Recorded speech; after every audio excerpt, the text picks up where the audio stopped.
Hey, it's Schwartz. Listen, you know what? We 5 seasons did, 6 seasons. I don't even know anymore. It's this podcast thing, and I still wake up at night having kind of like mini heart attacks around you and the guests. And look, as a reminder, we have Rachael Price coming on for her new project. She's the sweetest. Her manager is the sweetest, most awesome person, and I need to remind you to keep it, PG-13, maybe at worst. Like, nobody needs to hear about your masturbation, in the morning or whatever the hell you love talking about. So please, have a little respect. Try to evolve. Bye. 1, 2, 3. In my life, there's been heartaches and pain. I've tried porn and I've tried going gay. Can't stop now. I've waited so long to bust this heart of mine. I wanna know what come is. I want you to blow me. I wanna feel what come is. I know you can show me. I wanna know what come is. I want you to blow me. I wanna feel what come is.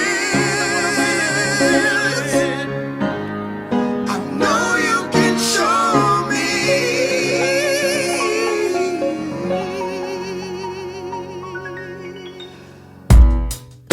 All right.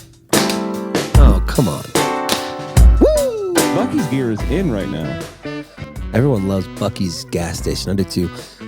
Andy Frasco's World Saving Podcast. I'm Andy Frasco. How we doing? We feeling good? I'm feeling good today. I feel fucking great this week. Hearts and minds, bro. How's your hearts? How's your minds? I don't want to hear it from Shout your out mom. to Mama Frasco for When are you guys going to see Bruce? me. Didn't you say you're going to see Bruce Springsteen with her or something? Oh yeah, they're flying in March 2nd. Oh, you're not on tour with It's the night before the West Coast tour.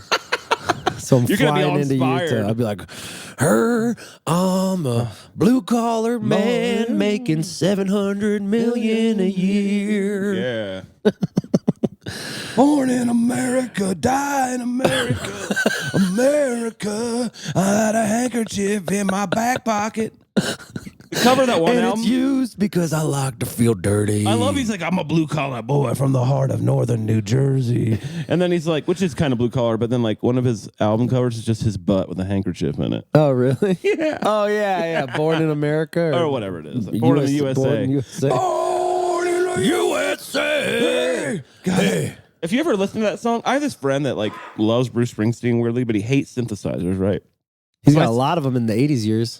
Thank you. That's where I'm going. So I sent him that song. And I'm like, literally, this song is a 2-bar repeating CS80 riff, bro. So you can't. You can't say shit about synthesizer. How do they hear that and go, that's a hit? Oh my god, the 80s was just filled with cocaine. I think they were just in the studios like, oh, yeah, 70s and 80s, yeah. This is awesome. Yeah, louder, turn it up, make it more harsh.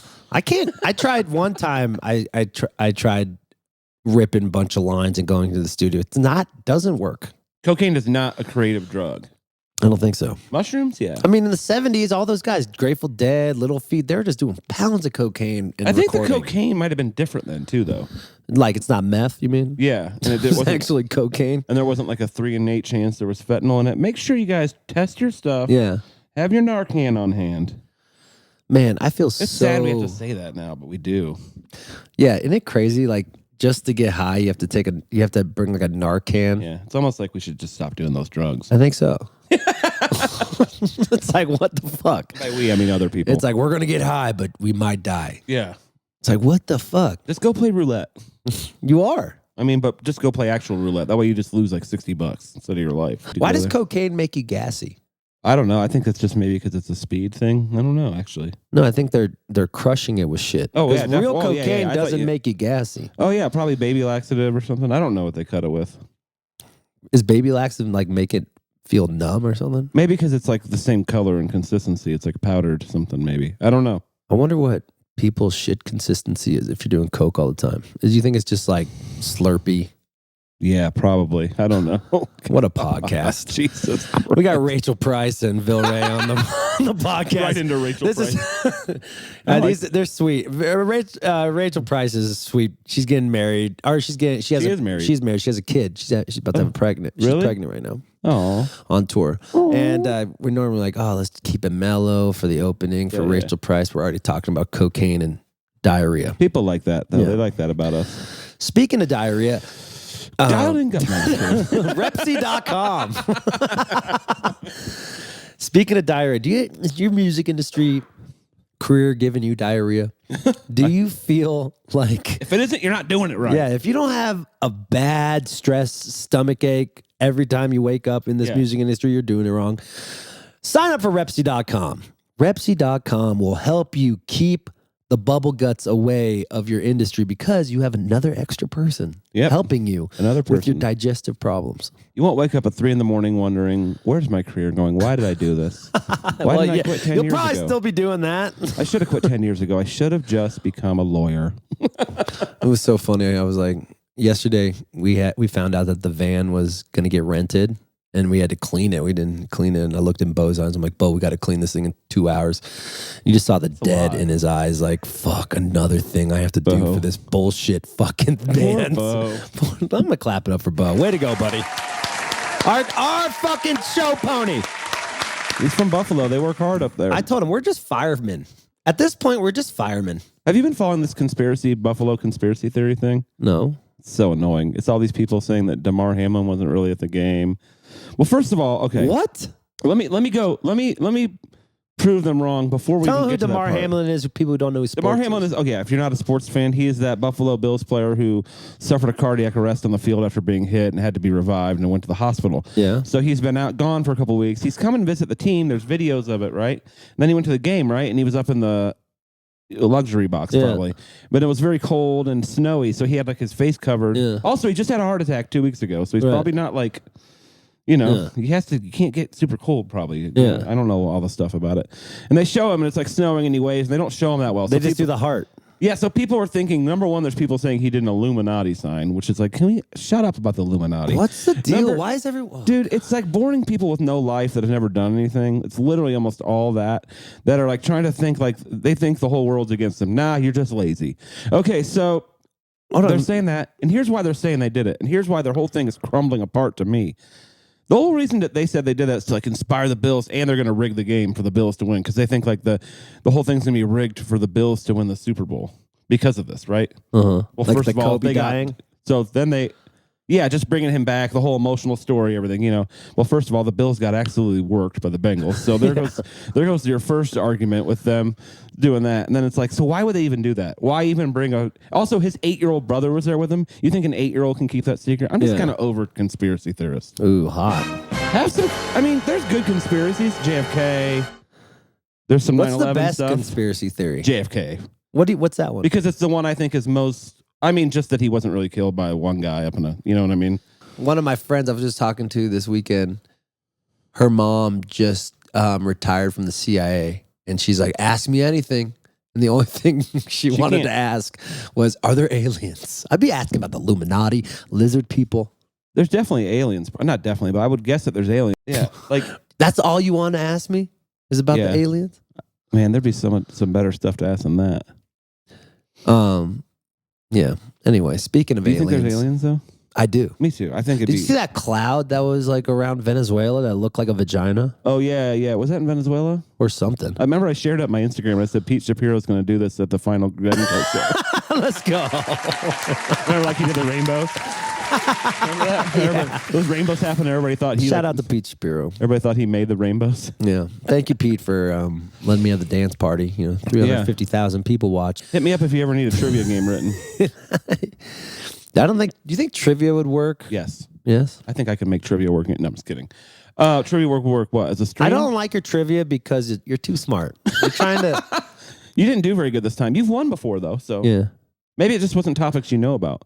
Oh, you know what I wanted to bring up too? You said this week's was hard, but a lot of people had pretty high scores. So Everyone was smart. I was with a guy who was a engineer at a music studio, so we weren't we weren't the best team. What were you gonna say though? I watched your show at Denver Comes Alive, or at Cervantes. Which that's one fun, was it? right? It was Eddie. good. I was thinking. I was listening to you and stuff. I think you need to practice. I thought it sounded good. You're good, but I think you need to practice. Okay, I'll start practicing more. I think you need to practice. I didn't get to solo very much either. I know. I think you need to practice. Okay, I was piping though. I don't know. Damn, I thought you were going to fight me about saying like, oh, I need to practice. No, you I need to don't- practice. I don't do Frasco. that. Getting defensive is very. No, that thing was to do. actually just a joke. I think No, you I know. played great. I know, but I'm not. I didn't want to fall for it. Basically, basically, you tried to psychologically. I tried to mind fuck you. Yeah, you can't do that. God damn it. Here's the problem, Andy, and I appreciate that you tried to mind fuck me because I do like that kind of thing, and I don't mind it being done to me. It's just you can't. You're not going to ever do it to me. It's I'll like, never break you. I'm just not as weak as you psychologically, so I don't think you can break me.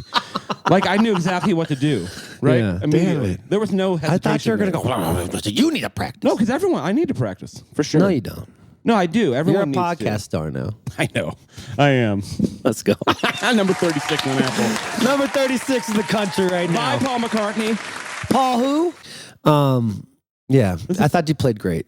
I thought it was fun. I love playing with Eddie. It's always good. I'm actually doing a recording. God, you and Gabe were so good together. I think me and Gabe, there are some, actually, Denver right now has some of the best trumpet players in the country. Really? It's weird how many good New Orleans and Denver. I gotta fuck with. I love trumpet. I need more trumpet in my Dude, life. it's crazy how many good trumpet players moved here or live here. You got Paris, he's in Harry Styles' band. Yeah. Gabe, who's like a jazz legend, used to be in Motet, kind of quit the touring thing to just kind of be a more local dude, but is the man. Yeah. Benny, Bloom, arguably the best funk trumpet player in the country. There's some new younger kids coming up that are real good. Who's the hottest trumpet player? Oh man, I think Gabe's pretty hot actually. Yeah, he's pretty hot. He's got he works out every day. He's a very confident man. He's like hot for balding. But he wears but that's good, right? Like Bo. Bo's hot. Both they have a similar thing going on. They got like chest hair In shape. Yeah. And Gabe has his own, owns a home, lives alone. Those lives a very adult life. He's barely on social media, really. Like those really strong gay men who have back hair and they're just aggressive. Yeah, that's Bo and Gabe. Yeah, you're wearing a Fu Manchu mustache right now, Bo. If you're shirtless with a tank top, Gabe's the hottest trumpet player for sure. People will call you daddy in 10 seconds. Hottest sax player, Dominic Lally. Oh, Dominic. Not even close. Plus, he's the richest. It's what do you do? I mean, he's in Big G. He's in Big G. He's also just hot. I know. Stephanie Parsley took some photos of his family, and I saw those, I think. He's just like a hot dad. It's just that guy could have $30 in his checking account and he'd still be doing fine with the ladies. Yeah. You think he has a dong on him? I don't know. It doesn't matter, I don't think. I think he has a normal dong. I think that you think about other guys' penises way more than I do. Not in a sexual way, even. You know what I've been doing lately? I'll see a couple, at the mall or something. Yeah. And I'll just imagine how they have sex. Oh, that's fun, actually. How often do you go in the mall these days? I went to the mall a couple times. Okay. Just the idea of you walking around the mall. I do. I walk by myself to people watch. I hope nobody notices me. No, I go at 9 a.m. I go at 9 a.m. or 10 a.m. Yeah, they open at 10, so. No, they're open at 6. Cherry Creek? Yeah, because all the old people walk. Oh, but the store's open at 10. I forgot about that. The old people walk. Dude, we should start become mall walkers together. Let's go. Cherry Creek. Let's start a mall walking club every morning at 7 at Cherry Creek. Oh, my God. Okay. Every Tuesday or something. If you want to join the world-saving mall walking club. Yes. If we get enough people to do this, I'll be at Cherry Creek at 7 a.m. What's the text number? I'll double check that to make sure. 3405. If you really want, we are going to do this. We're going to take over. It's a bunch of cougars normally at the Cherry Creek Mall or old people doing their walks. We will start a world-saving mall walking club. 720-996-2403. 720-996-2403. Also, I found out you can send us voicemail. I found out today. I didn't know you could do this. You can send us little videos from your phone and text a text message too, if you want. Oh, nice. Yeah, I got a couple of those. I didn't even know that was a thing. I didn't even look into it. So if you guys want to send us little videos, anything, Yeah. It's a phone number. Let's I can't do answer it. How hilarious is that? Can we wear like joggers? Bro, like, we have to like wear like we have to get like old people walking world shoes. saving mall walking Just having a club. conversation. I love it because I love overhearing what the moms are talking about. And I also Grandmas, you mean? No, it's like a bunch of like divorcee milfs or like I just walk in there. I don't know if I'm creepy just walking there by myself. No, you're definitely creepy. Like I bring my own cup too. Like I'm here to stay. Hi. I've been watching you. I come every Thursday. Hello, Beatrice. Why are we clapping? I'm a creep, everyone. At the mall. I don't know if it's a creep. I'm not looking at women. I like to look at couples. It's always fun because they're never hardly ever equally attractive unless they're super ugly, unless they're both ugly. I love walking around and looking at couples to see how, like, imagine how they have sex. Yeah, I think it's because I'm watching too much porn. Are you watching a lot of porn? No, I stopped ever since we talked. I might be back next week, but masturbating. After Jam Cruise? Yeah, after. Oh, I got my own room. You do? Yeah. Yeesh. They should have had us on the boat actually to do something. Yeah, but we'll do it somewhere else. We'll do it somewhere else. Wink, wink. Giant wink. Let's become assholes about it. Speaking of talking to yourself, dialed-in gummies. Have you ever taken so many dialed-in? Last night I took. Well, we got a message from a guy that took some dialed-in gummies. Yeah, we're gonna go to the voicemails here pretty soon.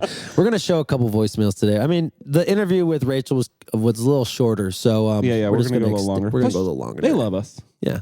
I got a few messages like, why aren't your segments with Nick longer? I like that. That makes me feel good about myself. I like to feel valuable. Me too. Because it so rarely happens to me. So why should people buy dialed-in gummies, Nick? Well, number one. Oh, look, I found a vaporizer. Yeah, maybe hit it right off the ground. Who knows whose it was? All kinds of normal people come through here. Dialed-in gummies, number one. Are you a taste guy? I am. They're delicious. Right. No matter what flavor. I haven't had one flavor I don't like. I also love candy. Take that with what you will. What kind of candy?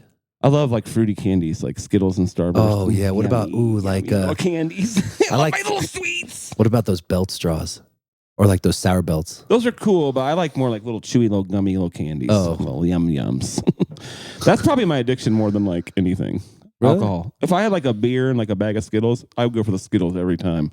They're the best container in gummies. Dialed in. Yes. I like them because you just twist it off. It's wide enough. I don't like some other ones are small, like a tube, and you have to put your fat saxophone fingers in there and get one out like this. And it's like dialed in. They're laid out for you like a beautiful platter of delicious morsels. Yeah. And then they're homogeneous, which means it's spread equally the THC, tetrahydrocannabinoids, and they're all strain specific. So you can get one of your favorite strain dialed-in gummies. Get them at a local dispensary near you. In Colorado only. In Colorado. I want to be a business partner with them. I've been pitching them on making mushroom gummies. Can they do that? Well, they're in the opening phases of legalization. Oh, in I don't really know Colorado. the rules with that. But I am in the sell them business. If Dialed-in doesn't want to do it, I'm in the mushroom business. And you could call me the drug dealer, but it's legal now. So I'm like weed. Yeah. I want to get in the mushroom game. I'm not. That's cool. Even though I don't take as many mushrooms anymore. Yeah, you haven't really been doing it, huh? No. Why? I don't know. Because I'm bored of them. Yeah, fair enough. I've done them every day for fucking years. That's why you started kissing men last year. Yeah, You're just bored with women. Yeah. I think I'm bored with women. No, you're not. You're just because I'm super horny. You just need to read more, like I said. Maybe you should start reading more books. You engage your mind. I did read a book about attachment. No, just read something that's not about how can I make myself better or people. Like, just step outside of yourself. Okay. Get a frequency from something else, man. Like what, bro? What just kind like of a fiction frequency should book. I get, man? I don't know. Read a book about World War I or something. Or like a fiction book. I don't know. I've been watching so much Books Netflix. on tape are fire, too. Audio Yeah, I books. should do that. Yeah. Just get off Instagram for an hour. Go for a walk. Listen to a book. I haven't been on Instagram that much. Oh, okay. I got too much work to do. Sure you do. I don't, actually. I know. But I don't want to look at Instagram. It gets old after all. Because if you're bored and you look at Instagram, then you get sad. If I'm bored, I try to do something else that isn't part of my routine when I'm on the road. Because when I'm on the road driving, I'm on Instagram 7 hours straight. That's different.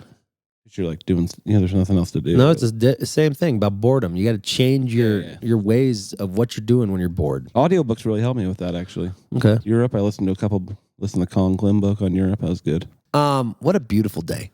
It's a beautiful morning. Hope you had fun with us. We have Rachael Price and Yeah. Vilray. She's from Lakeshore Drive. Lakeshore? Or was it Lake Street. Lake Street Drive? Lakeshore She's Drive is an actual. I just pulled an Andy there. Yeah, you did. That was fun. hot. That's God, I'm rubbing off on you. And then she did a duo album with this guy. Yeah, the guitarist. Yeah. So we're gonna have a great interview. Guys, have a great week. I am off. I am out. Bye. I'm leaving Jam Cruise. to Jam Cruise. I'm going to be getting injections in my spine. Oh, really? So I think you're having a better week than I am, huh? I'm not leaving to Jam Cruise yet. I still have a week. I'm going to Oh. Greensboro, North Carolina to meet up with Nick McDaniels. Right. And we're going to make a music video. I'm collaborating. I sang on one of his songs on his new record. It's on one of their songs. Yeah, so we're making a music video, and then we're going to do some West Coast tour promo because we are going on tour with Big Something in the West Coast. So go out there. Yeah, they're going on tour with you, I think. No, together. Don't do that. No, I'll do that. You can't separate us before we even get together. I can do that.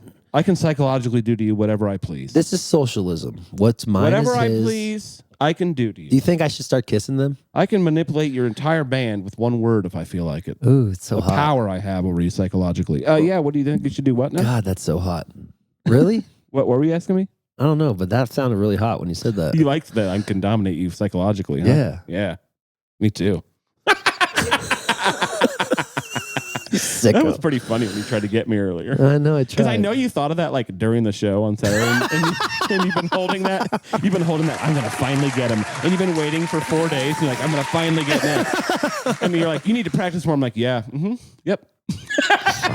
All right, guys, have a great week. Practice more. Practice Get more. your instruments. Get your ready. injections. Get your Botox. So, what day is the first day of Jam Cruise? What date? Next on the 7th. Okay. So we got a week. Yep. I love you. Be safe out there.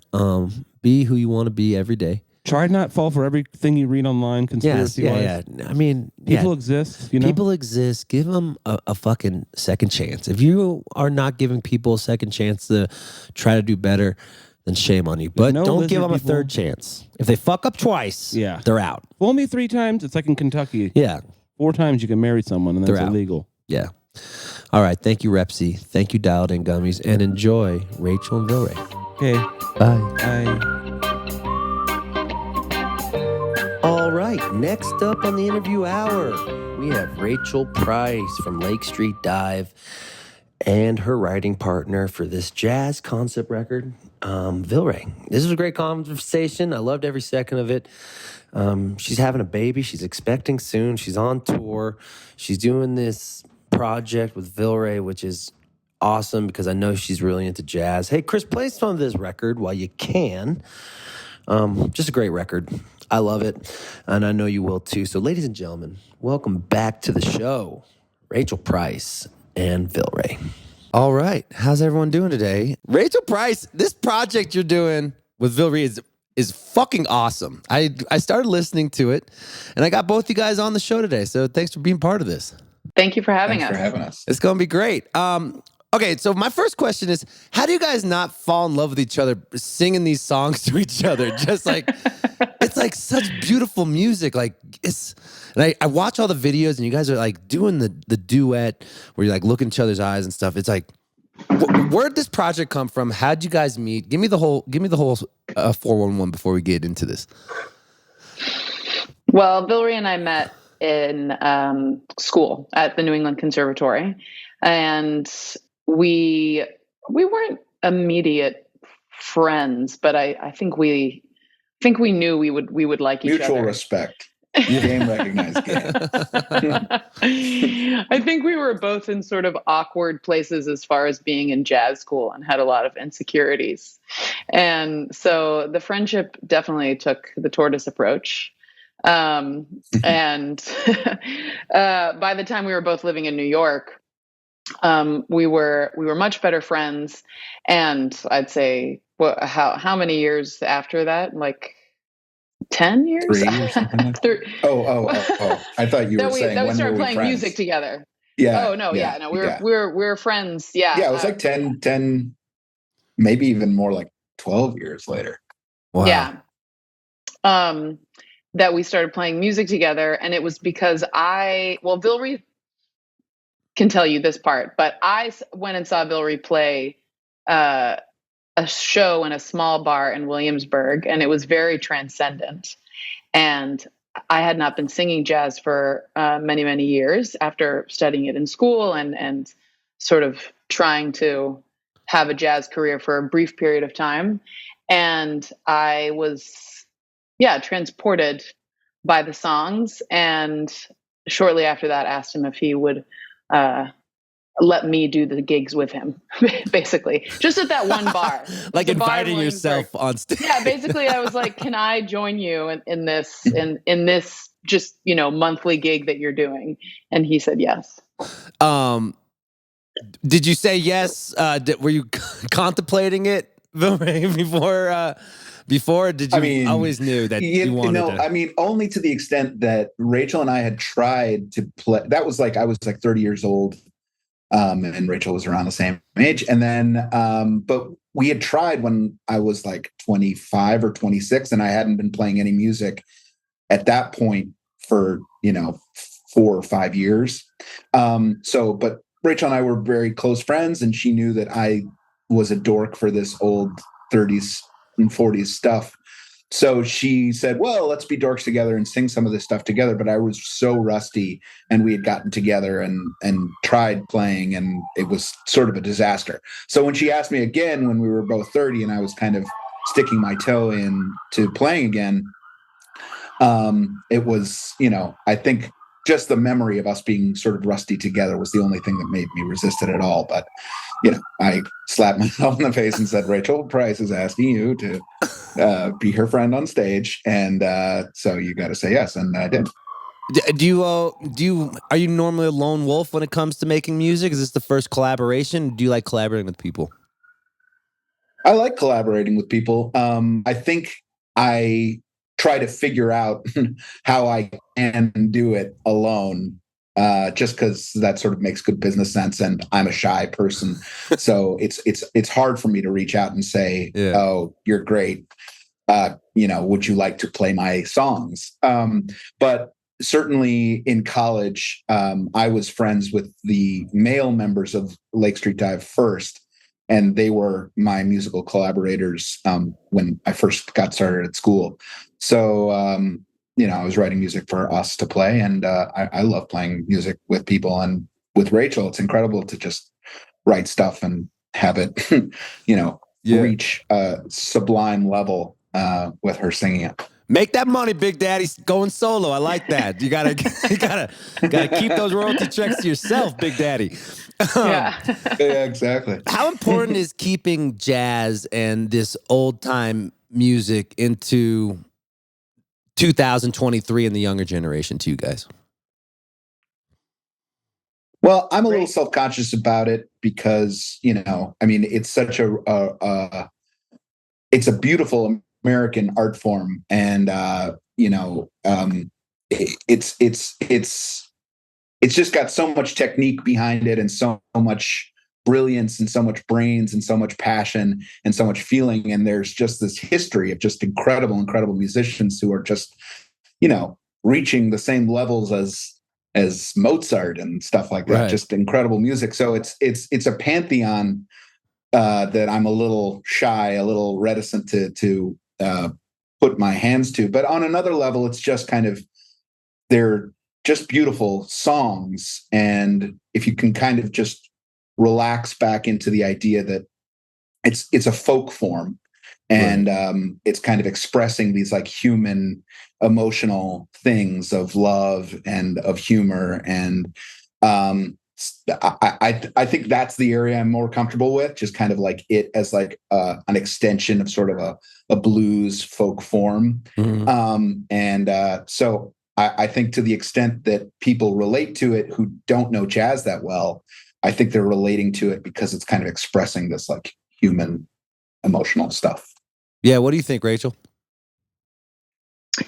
I agree with everything Vilray said. And I've had a journey with singing jazz myself, just as, being sort of an authentic mode of expression.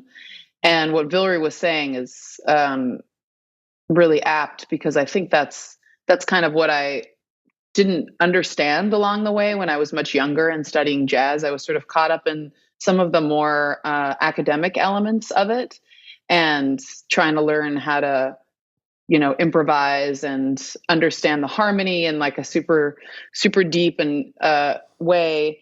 And which is all to say that's an excellent pursuit.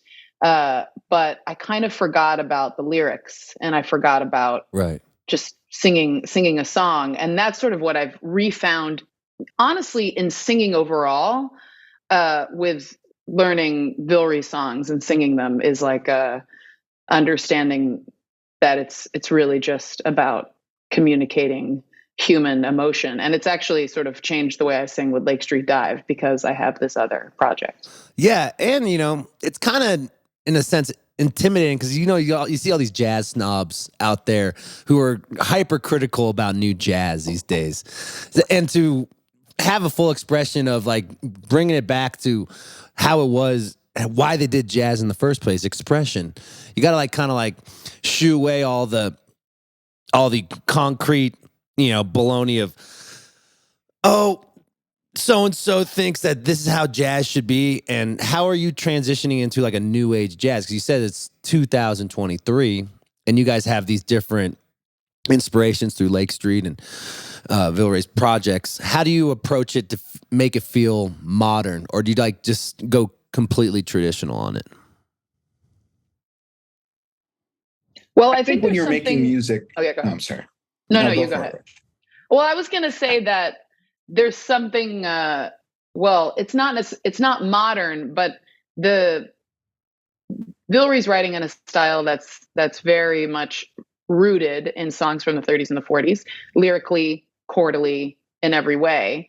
But there isn't any tradition of just a guitar player and a singer sort of being like a duo, except in like sort of folk music. So that aspect of it, I think, is sort of what has made us sort of sound and feel a little bit different, or maybe more modern. Is like, it's not that much of a thing. Like there's a couple records, where like Ella made a record with bass and guitar, and it wasn't that common. Yeah. And so I think paring it down like that, and just also the way Vilray plays guitar, like no one plays guitar like that anymore. Yeah, you're a monster. I mean, I know there are people out there that can do it, but it's very rare to hear that style of guitar playing with no other instrument as well. So there's certain elements, and it was just a matter of like the function of what we were doing, which is just two people, finding that they wanted to make music together. Yeah, isn't it crazy? Like, we forgot the idea that music is supposed to be fun, playing with our friends and stuff.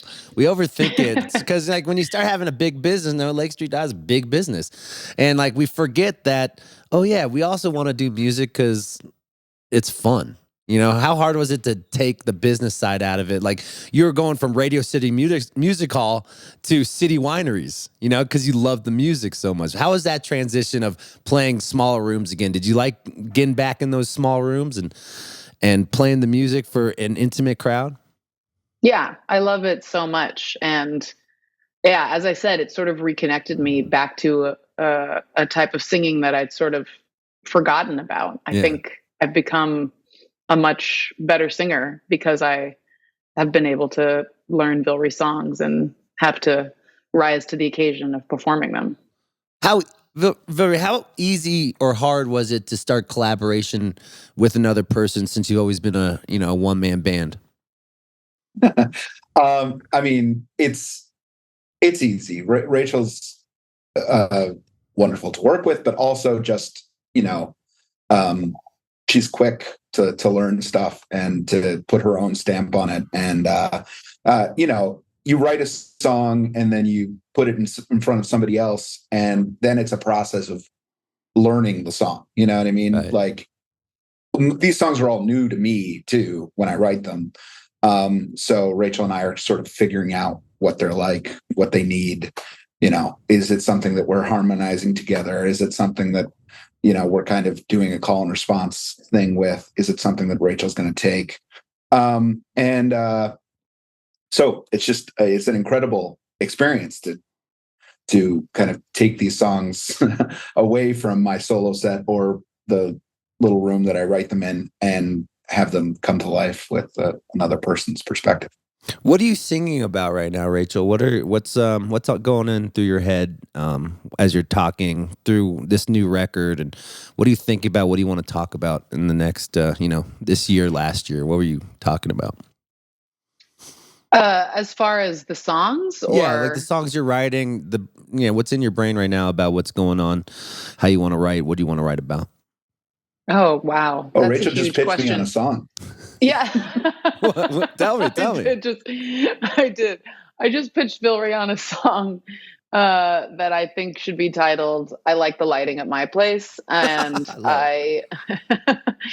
it's an older woman trying to seduce a younger person, and they've sort of curated the lighting at their place to make sure they're very vain, to make sure that they look the best. So they don't want to meet them out anywhere else because they like the lighting at their apartment and they want to seduce them. I like that. And honestly, I think I was thinking about it because I'm 37, so I'm not aging, but we do live in a world where people are thinking about aging at, like, I think a sort of a remarkably young age right now. Like, I'm seeing the things that I think I was just like looking at Instagrams and TikToks and people talking about like gua sha-ing, and I was just like, oh God, do I have to think about gua sha now? And like, yeah, exactly. Am I supposed to be doing like face yoga? Like, I feel like I fucked up. Like, I should have started like 5 years ago. And then I thought about this song, basically, and then I pitched it to Vilray. Yeah, how hard is getting older in the music industry when you see all these like 23-year-old kids doing these things on social media and stuff? Does it make you insecure, or do you are you powered by it? Yeah, I think in essence, I feel great about aging, and then I feel like there's like. It's more like you feel great, and then there's just like something on your back, and you're like, could you get this off my back, please? Like, I didn't ask for this to be there. Yeah, I feel that too. It's like, also, I think whenever you're like self-loathing about it, you just like listen to the most recent record we made. Like, I think both of us are like singing at our prime. You know what I mean? Right. Like, this is like there's nothing about the music that is suffering from aging. So once you realize that, you're just like, okay, like, who cares about anything else? Yeah, like musicians. Once you want a musician to age, because that means they've had more years in their craft. I don't understand this whole. But also, the voice is just like really good in like your mid-30s. Like, you know, you think about like a lot of great singers, especially of this style, and it's like Ella sounds great at 17 years old, but she sounds really good at 36. Yeah, you know? like prime. Yeah, it's beautiful. So when you're making this record, how long did it take? And was it a quick process? Because I know, Rachael, you're so busy. Like, did you guys like, we're going to make this record in 4 days because I got to go out? Or was it like, did you guys take your time throughout the year to make it? Go ahead, Vilray. It took 2 seconds. I mean, we didn't have any time. we thought about it a lot. You know, we've been thinking about it for 2 years. I've been thinking about it for 2 years since our last record. But you know, you got to pay for a huge room, and you have to pay 7 other guys to sit in it, and somebody to engineer it. Dan Nobler did an amazing job engineering and producing and mixing it. And then we had this insane band, just legends, and we were playing in this enormous room in Hollywood, and so somebody's got to pay for that. So you've got about 3.5 days in which you can afford to make a record in those conditions. And you know, it's the music is all written, and the arrangements are all done by our friend Jacob Zimmerman, who did the arrangements on the first record too. And so when it's all written and you've got all these legends, you know, to record, I think we recorded like a total of like 18 tracks, different songs and different configurations and stuff. And we ended up with 12 that you hear on the record. And, you know, in 3.5 days, 18 tracks, that's a lot of work, but it's made easier by the fact that it's all kind of like ready to go. Do you like the process more like shit or get off the pot or overthinking? I've never had the chance to overthink. Yeah. What about you, Rachel? Well, with Lake Street Dive, we've spent on average for our last few records about a month making them. Oh, that's not bad. And if I was laying down a vocal, I would be laying down, 8 or 9, full takes, sitting down and comping them. And this record, I didn't. That we set out to maybe record the vocals live in the room, and that was like way too much pressure. I was like, I can't get full takes, right. like perfect with the band. And so I was like, put me in the booth. I'll sing my takes live. Obviously, we can look at them and then let me go after the fact when the band's done. So that actually made it so that I recorded almost every vocal in 2 days for the record. Right. Oh my God. It was pretty quick. And I'd been singing the songs for a while. I definitely knew how I wanted them to be sung. I had the choices sort of already in my head. So a lot of it was about execution, and it was thrilling. And there were, I think my voice was even a little bit burnt out, a little bit tired, especially by the end of the day, the first or the second day.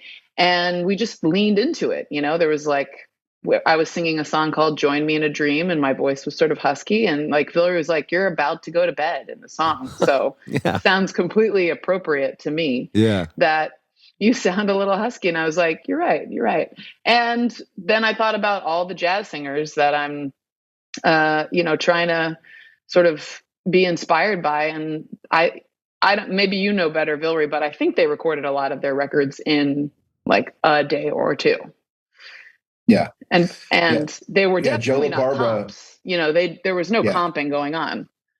So it was, it was halfway in the spirit of the music that we were doing with the joys of modern technology. Yeah.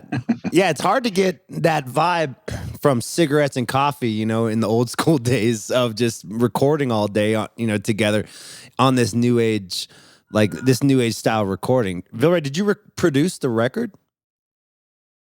No. Dan Nobler produced the record. Dan Nobler. Nobler, yeah. And he and I we talked about it a lot for, months before. I was sending him like a lot of examples of jazz vocal records from the 50s that have a very distinctive sound that doesn't sound like records as they're made today, which is essentially, I call it party in the back. Like the whole band sounds like it's kind of over there somewhere on the bandstand, and like the vocalist sounds like she's like sitting at your table. So it's like very live, immediate sort of minimal reverb on the voice.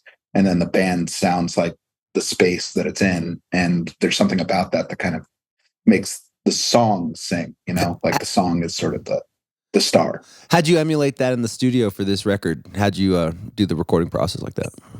We recorded it very minimally. Nothing was soundproofed, basically. Oh, sick. And so we were just like in the room, all 8 of us, like the band, and myself playing guitar.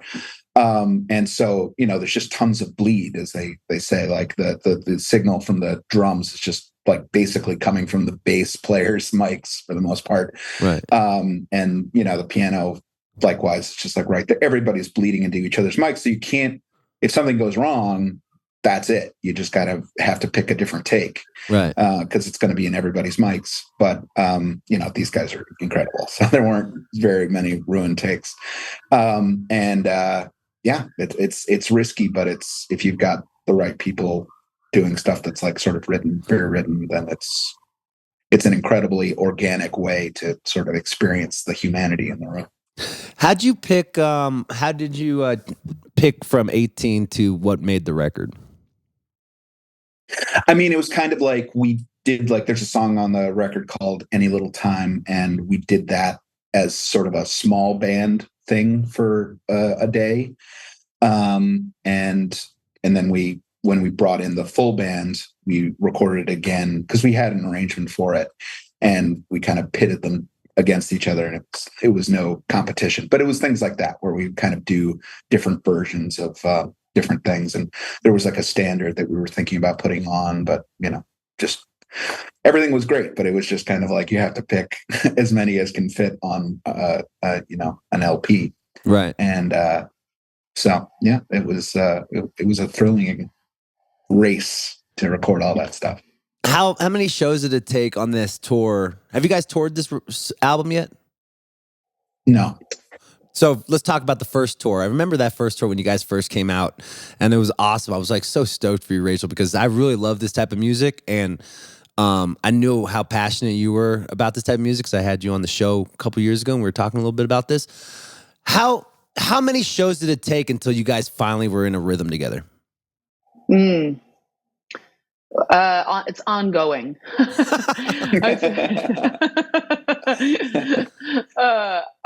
think we knew pretty quickly that we had some sort of rhythm with each other, and then we've had shows where we've gotten off stage and felt completely not in sync with each other, and that's a really cool and bizarre thing about the duo. It's like the most intimate thing I've ever experienced, right. Because when I get off stage with Lake Street Dive, we all say like, oh, I had a good show, I had a bad show. And you're like, oh, well, like everyone it kind of all evens out.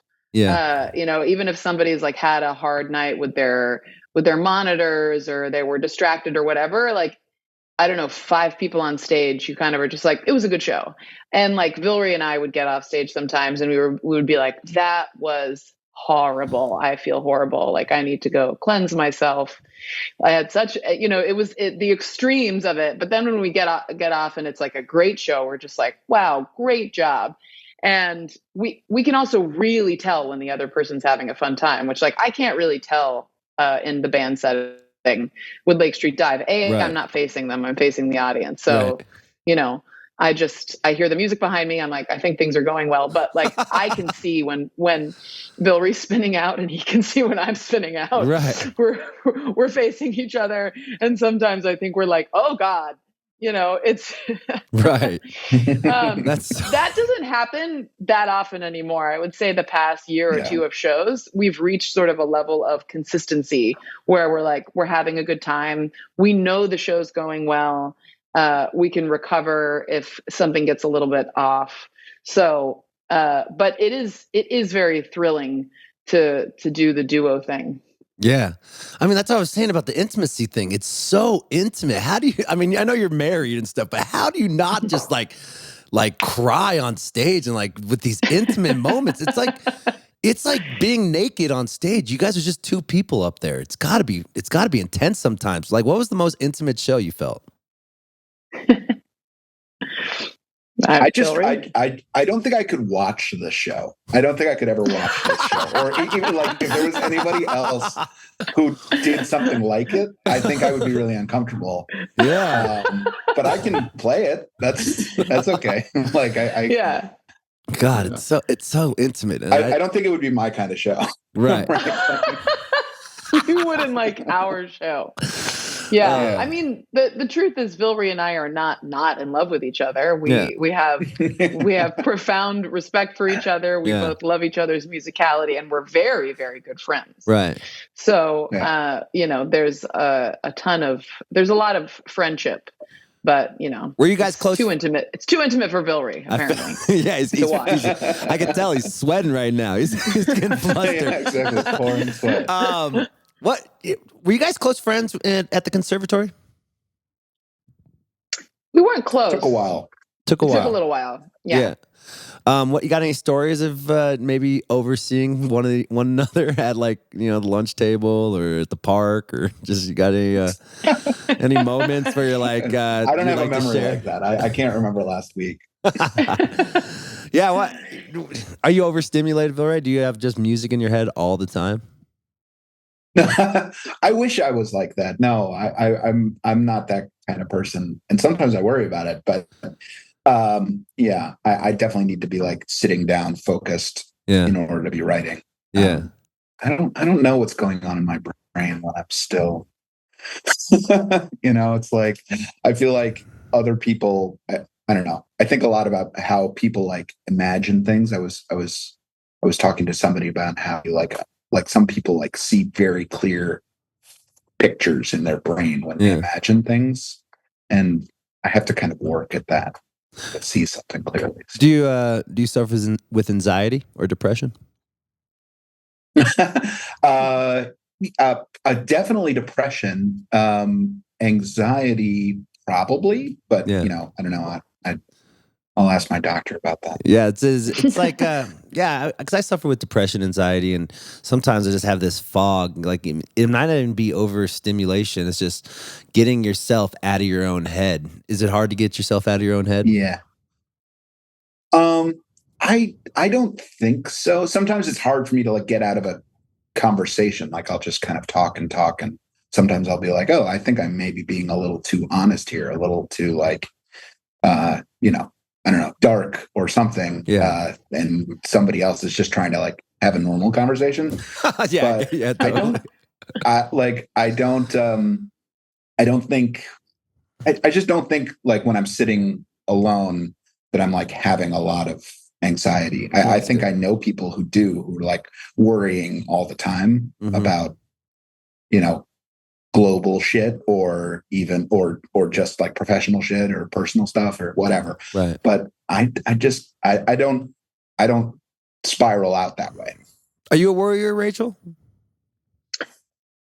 Sort of. Yeah. Yeah. Not in grand ways, but yeah, I don't know if I'm a worrier. I definitely have anxiety. Yeah. Comes and goes. I just got one Lake Street question. What's it been like this last year without Mike in the band? The transition was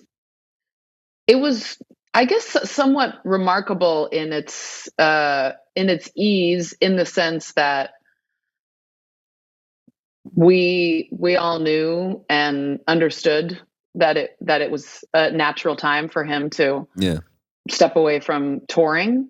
And it's there's like the musical hole that it leaves, which has been a sort of a transition, and in a lot of ways we are all sort of re-examining our dynamic now as creators, without having his voice come in and say like, what about this, especially with the arranging and the songwriting side of things.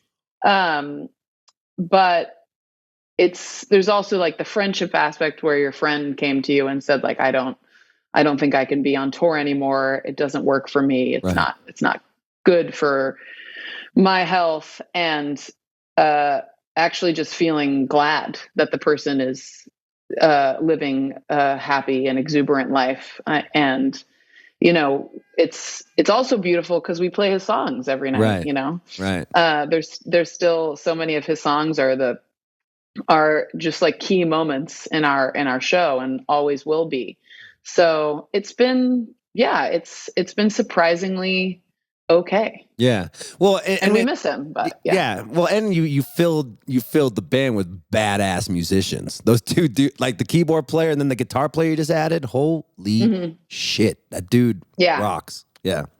But still, I do think Aki is now a full creative member of the band, and he's the keys player. And had we not had Aki sort of already in that position, I think we would have felt a little unmoored. But he's been sort of an amazing pillar for us. Right. And it is bittersweet because he's been the OG. So that's awesome that it was a smooth transition, because sometimes you hear it breaks your heart when you look right and you don't see your boy anymore, so I'm glad it's working. All right, that was the only Lake Street Dive question, I promise. And then okay, one last one. Radio City Music Hall. How was that? Give me the details. I mean, that's like a dream of yours, right? You should have Vilray was there. Vilray, give me the deets. What was it like for Rachel out there? It was amazing. She was having a great time. You could tell. I mean, look, I am the oldest Lake Street Dive fan ever. And it's an incredible band, and it's been incredible to see it develop. And I, them playing Radio City, which they've done before, this is old hat for them now. Yeah. it's incredible, and it fills me with pride and joy. And it's so nice to see everybody singing along and grooving with it, and the amazing diversity in ages and race, and it's just like such a great fan base. So yeah, it's wonderful to be there. I'm gonna clap to that. Let's go, Rachael. Way to go. Killing it, girl. Thank you. Fucking killing it. Let's go. It was a huge highlight. Yeah, it's like it's amazing. And you live in New York, so it's like your hometown show now is a radio music hall. Like, no big fucking deal. No big deal. So how do you shave time? Like, is it important to shave time for this project? Because I know how much these songs mean to you. How hard is it to like tell the management and this big machine that is Lake Street that I want to tour with this project at least for X amount of time a year? Like, do you guys dedicate a little bit of time at least every year to make sure you guys tour these songs and to promote these songs? Yeah, we've been playing shows every year, and since we've started playing music together, and in the last 2 years have managed to do pretty short tours, which has been great. And Lake Street Dive is not touring as much as we were 5 or 6 years ago. We were sort of a 7 month Right. out of the year band. Right. And we are moving out of that into sort of half that amount of time. So it actually it leaves a lot of time for us to do more stuff. And I have to say that it's very exciting to me to have this project with Vilray sort of solidified and kind of I think it gets better and better every time we perform. So just to know that if at any point Lake Street Dive was like, we're taking a longer break or anything, I think Vilray and I would just start to work as much as we wanted to. This is exciting. I mean, Rachel's also just an incredible, like, so much energy. You know what I mean? Like, there's so much like planning for, I'm getting off the road and so let's do this. Let's rent a house on Cape Cod and play 3 gigs around it. I love it. Thing. Like, it's Rachael and her husband and my partner Molly. We love spending time together, and we play cards, and we get Airbnbs, and it's great to be friends, and then some evenings go and play a gig. And then come back and everybody's hanging out. It's right. Like it's kind of a dream. Yeah. I hadn't thought about that. I've sort of figured out how to combine, at least the last few summers, vacation and gigs with Vilray, so I can get both. And it's just like you last year we went to Italy and there were no gigs. Yeah, well, maybe this year we tried to get a gig in Italy, but it's like, we're gonna book some shows in the Hamptons, no big deal. We're going to Nantucket. We're taking. That's what you should do. You should just be like, just do all the dope spots. That'd be amazing. How do your husband and partner feel when they watch the show? This is crazy, dude. They probably watch that right next to each other and see how intimate it is. And they probably look at each other like, oh my God, this is fucking real. This is wild shit. Do they love the project, or how they feel about the project? Molly hates it. No, I'm kidding.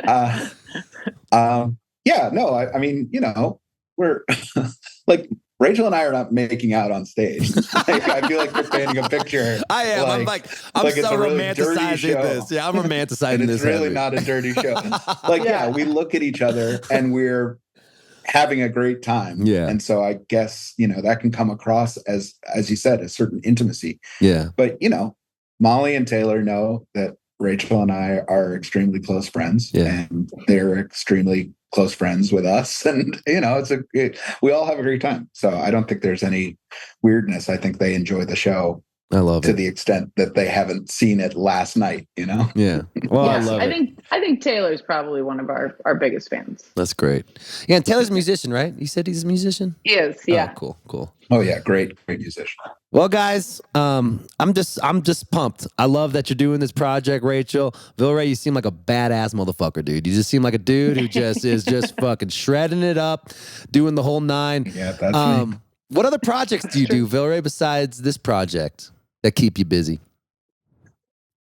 I write a lot of commissions for people's wedding days or just sort of anniversaries and things like that, which sounds like really corny and sort of, like a musical greeting card, but it's not really like that. People send me nice long emails describing their love, and I try to find the thing in it that's a song. And sometimes it ends up being a song. There's a song on this record called Hate is the Basis of Love, which was actually a commission that I wrote for a couple. And on the last record, it was Do Friends Fall in Love. So that's one thing that kind of keeps me busy through the year. But then there's another project that I've got. It's called Man of Milan that I don't gig with enough, but sort of I'm always writing about and always thinking about. And it's like music that's inspired by Italian film music of the 50s. So it's kind of songs built around that world, which is a cool world because it's kind of got like surf rock in it and Verdi sort of in like Italian, like kind of folk traditions. And it's a really cool little soup that was made in the Italian. I love that. Do you guys think you'll ever put out a French record? You see a lot of those French, Spanish, more likely. But, yeah. I can't sing in French, but we can sing in Spanish. I remember last time we talked a couple years ago, you said you were learning Spanish. That's right. Yeah, I started learning Spanish. How you doing now with it?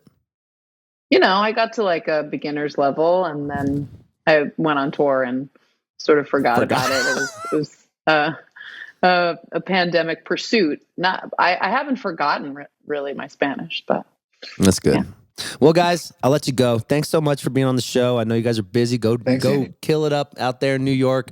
I'm rooting for both of you. I got one last question, and we'll let it go. When it's all said and done, what do you want this project to be remembered by? Wow. Sorry, it might be too deep for 11 a.m. just leaving us with a very there you go. heavy question. Just one. I think the beautiful thing about music is that people bring their own connections to it, and they like dig what they dig. Yeah, and I'm not going to boss anybody on that. Hell yeah. I want to be remembered as something that you enjoyed, and whatever your reasons for it are your own. Hell yeah. I think that's such a cool element. Hell yeah. What about you, Rachael? I think that people can feel depth even if they don't understand it. Mm-hmm. And I think when you are playing an older tradition of music, that's what you want to leave people with, is a feeling of depth, even though they may never have listened to jazz music, but I think you can hear history when it's there. So I just want to make sure we're honoring the history, but also putting a fresh take on it. Well, keep doing it, keep rocking, and I'm so happy that you guys found happiness outside of your other projects. So thanks for being on the show, guys. Thanks, Andy. Have a good one, Rachael. Have a good one. Vilray, you're the man. Keep it up, buddy. Let's go. Thank you. Later, guys. Bye. Should we listen to a couple voicemails? Yeah, let's listen to some voicemails. People have been sending us voicemails, and dude, it's going great. We've gotten like way more than I thought. So many, 50, 60 of them now. We can't use them all on the show. Some of them are... But we'll just get a taste of, first off, speaking of Dialed In Gummies, we should do this. Some guy sent us a voicemail of Dialed In Gummies. We should let me know what you think of this. Hey, Nick and Andy and Nick. Hey, how you doing, bud? Funny story. I just got off the phone with Dialed In customer service.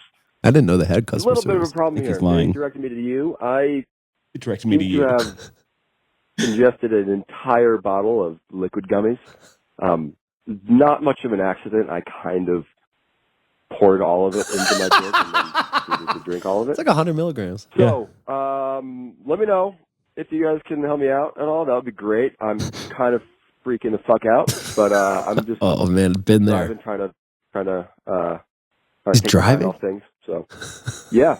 See you guys. Hope you First of all, have a good week and pull over and call an Uber. Yeah. First off, get out of the fucking car. Yeah, I've done that once. 100 milligrams is no joke.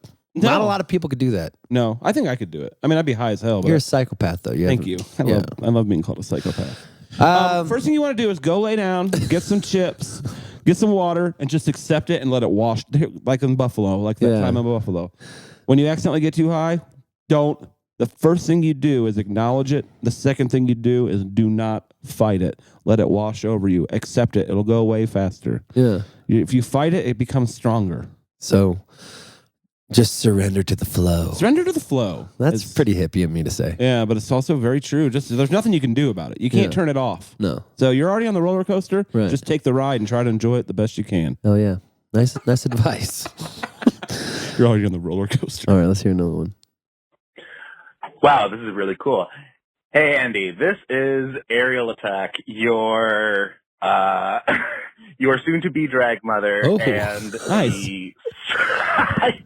pun intended, they're having fun. The sole contributor to your WikiFeet page. I take full blame and responsibility for that. So I guess my question, Andy, is I'm broke, so when are you going to fly your ass out to Windsor, Ontario, so I can put you up in full geesh, mama? I see a beautiful bearded comedy queen in you. This is drag? Absolutely. Bearded Bring comedy Nick queen. along. I'd love to put him up in geesh, too. I would and look Nick, so my beautiful. question for you is, when did you get so adorable? And that's it. That's What my a compliment. only question. You guys are awesome. I feel so I love you warm guys. in my Keep body doing what now. you're doing. Oh, that was sweet. Number one, I will definitely. I don't have to fly to Canada to go drag. I'll do that in fucking Denver. Yeah, but they want to be your drag mother. What's that mean? I'm not an expert on that, but I believe it's like the person that sort of like teaches you how to get started. You know, like sort of a mentor. But I got Brody. Brody can teach me that. Yeah, but they're I'll move to offering. Canada. Windsor. Have you been to Windsor, Canada? You know what you said about the wiki feet? Yeah. Do you know what that is? WikiFeet, yeah, it's like a wiki feet. I mean, it's like a wiki page of feet. She put 1,700 photos of my feet up on this page. Holy I'm now shit. number 4 in the country for top feet. Cool. I'm gonna clap to that. I hope that 300 years from now, that's the only thing people remember you about. I fucking love it. Thank you. Thank you, Aerial Attack. I appreciate it. Windsor, Ontario, Canada is like the place that I grew up in Fort Wayne, Indiana, for you people out there. It's like 2 hours away, and that's where everybody goes when they're like 19 because you can drink there when you're 19. Yeah, I'll come to Canada. And they have casinos. Windsor, doesn't that sound cold though? Windsor? It's not that. You just fly to Detroit and go right across the bridge. You're in Windsor. That's cold as fuck. I don't Hey, go in May. Okay. Yeah, they have seasons. Oh. Yeah. You would look beautiful as a geisha. Let's do one more. Hi. Oh, shit. I have a question, I think. I think. My question is Andy single? Ooh. I can't answer that. Sorry. Oh, wow. We didn't answer how Cold calling, ballsy women out here. Just calling the voicemail to see if I'm single. Yes, I am single. It could be one of the Kakuzas using a voice changing app. That girl sounded hot. Yeah. Yes, I'm single. I am. I am news damaged though, supposedly. So send all nudes to the voicemail line. I'll screen them first. Stop. No, just kidding. Don't send me any Don't of that. send nudes. I can't handle nudes right now. No, but if you do, send them to the voicemail line so I can screen them first. I'm just kidding. What a beautiful day.